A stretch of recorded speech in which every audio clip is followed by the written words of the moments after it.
اور نبی اکرم صلی اللہ علیہ وسلم کی احادیث کے مجموعے میں اور آپ کی پوری سیرت طیبہ میں وہ انگنت واقعات موجود ہیں کہ جو آخرت کے حوالے سے لوگوں کے ذہنوں کی آبیاری کرتے ہیں۔ آپ مجھ سے اتفاق کریں گے، اس لیے کہ آپ سب کو اس کا تجربہ ہوا ہوگا، ان راہوں سے گزرے ہوں گے، کہ آخرت کے حوالے سے پختہ یقین اور عقیدہ انسان کے کردار کو درست رکھنے میں، اس کے حالات کو بہتر بنانے میں جس قدر کارگر ہے اور جس درجہ کارگر ہے وہ کسی سے مخفی نہیں۔ یعنی احادیث کے اس مجموعے کو آپ لے کر بیٹھ جائیں کہ جو آخرت کے اور قیامت کے بارے میں ہے، تو گھنٹے آدھے گھنٹے کے اندر وہ بات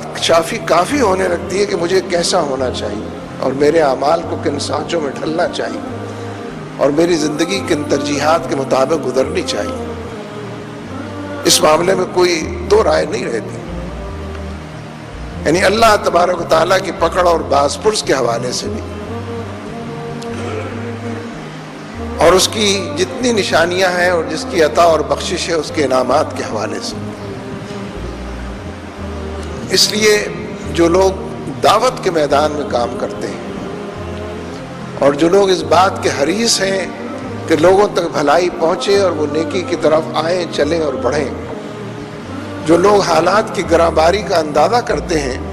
اڑتے ہیں اس کے اوپر، اس کو بہتر بنانے کے لیے کوئی تدبیر سوچتے ہیں،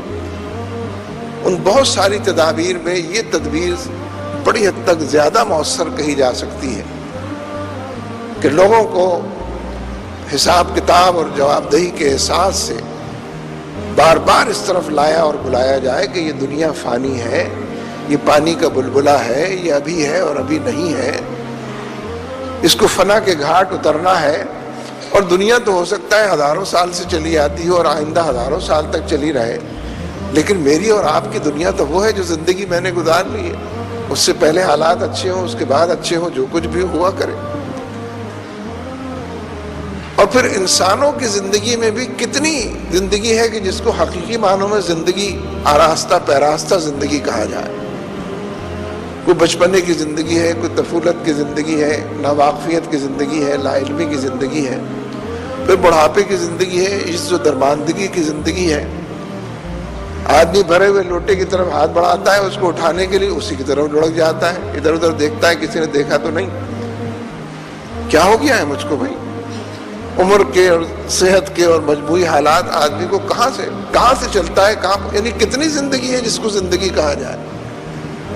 وہ جو کر و فر کی زندگی ہے، وہ جو فیصلہ کرنے کی زندگی ہے،